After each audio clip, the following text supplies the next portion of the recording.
اصل قضیه د موږ د جهاد هغه کومه قضیه ده؟ هغه قضیه د چا ده؟ د فلسطین قضیه ده. زه ورونه مثال د دې درته وایم. که ته وایې چې قضیه د فلسطین قضیه ده، نو ته څنګه دلته پاکستان کې له فوج سره لګیا اواز د فلسطین کوي؟ قضیه د اصل قضیه د فلسطین قضیه ده او لګیا دلته پاکستان کې له فوج سره.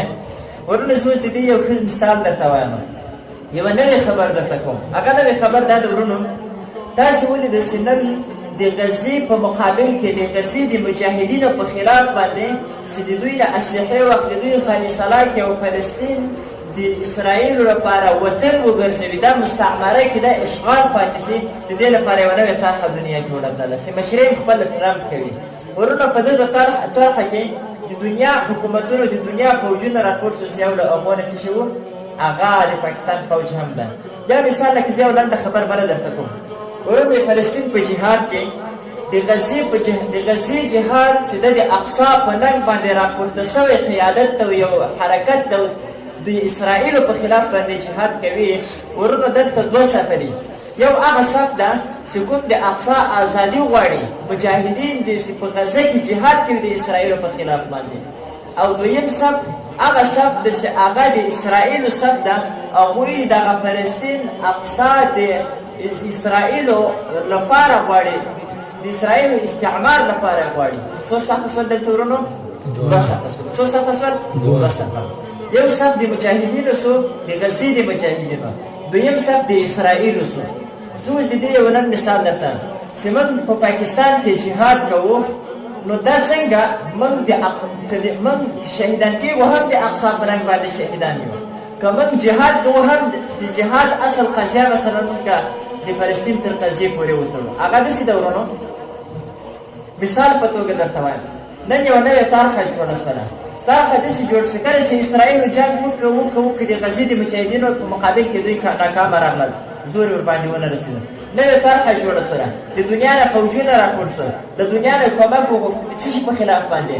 د هغه صف په خلاف باندې چې چا د اقصا په رنګ باندې جهاد کوو، د هغوی په خلاف باندې یو نوې طرحه جوړه شوه، فوج جوړ شو چې مشري یې خپله څوک کوي؟ ټرمپ ته کوي. ګورې مشري یې خپله ټرمپ کوي. اوس په دغو فوجونو کې مختلفو هېوادونو خپل فوجونه ورکړل، چې یو له هغو فوجونو نه دغه د پاکستان فوج هم په دې کې ده. اوس صف خو هغه صف ده، کوم صف ده؟ کوم صف چې د غزې په خلاف د غزې د مجاهدینو په خلاف باندې جنګ کوي، صف خو هماغه صف ده. هغه فوج هغه که د اسرائیلو فوج وي که د هر چا وي چې د غزې په خلاف د اقصا په خلاف باندې دوی د غزې د مجاهدینو په خلاف باندې جهاد کوو، دوی په هغه صف کې راځي. هغه ورونه که پاکستانی فوج وي که د نورې دنیا نور فوجونه وي، دا یو صف د دوی شو. که هر څوک د اسرائیلو ملاتړ شي، د اسرائیلو ملګری شي، د دوی سره په صف کې راشي ورونو، دا د اقصا په خلاف او د اقصا د اشغال غوښتونکي فوج ده، صف ده.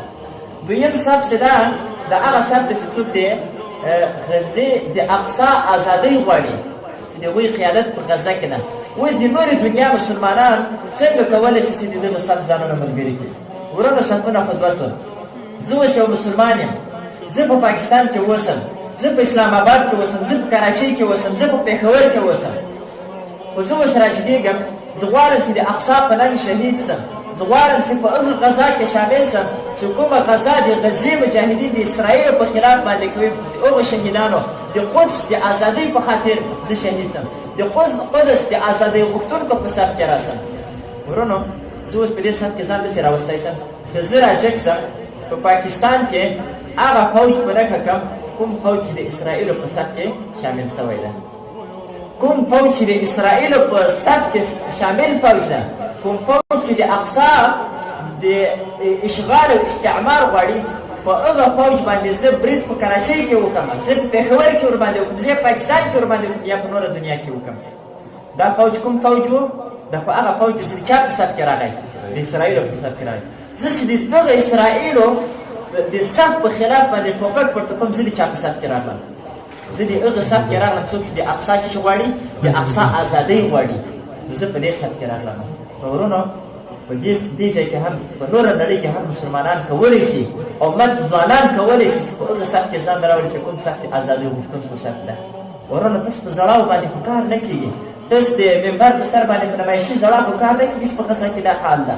تش تنه په دې باندې ښکار دی چې په فلسطین کې دا حال د طرح اوس فوج په اسرائیلو په سر کې داخل شو د اقصا د ازادۍ د اقصا د اشغال په خاطر باندې دوی قیام په دې باندې په کار نه کېږي د دې لپاره قیام په کار ده نن به موږ وګورو چې کوم ځوانان رښتیا د حریت د اقصا د ازادۍ فکر لري نن به موږ وګورو چې څوک په اسلام آباد کې دا کار کوي څوک په کراچۍ کې دا کار کوي که دوی بارود نه لري که دوی توپک نه لري موږ به هغه ځوانان هم وګورو چې کوم ځوانان په موټر باندې فوجیان وهي چې مرداري کوي موږ به هغه علما هم وګورو هغه چې د منبر په سر باندې نمایشي ځلا موږ ته کوي چې غزه کې دا حال د غزه کې دا حال چې دوی اوس د فوج په خلاف باندې څه کوي موږ به هغه د مدرسو طالبان هم وګورو چې ځانونه د غزې په خواخوږ د غزې د مجاهدینو په صف کې ځان راوړي چې د فوج په خلاف باندې اوس دوی څه کوي موږ به هغه خلک هغه عام مسلمانان هم وګورو چې د دوی ټوپک ته لاس نه رسېږي بارود ته لاس نه رسېږي چې دوی څنګه ګازونه ورباندې انفجاروي دوی څنګه پټرول ورباندې شیندي دوی څنګه د فوج په مرکزونو ته پټرول وراچوي اور وراچوي څنګه دوی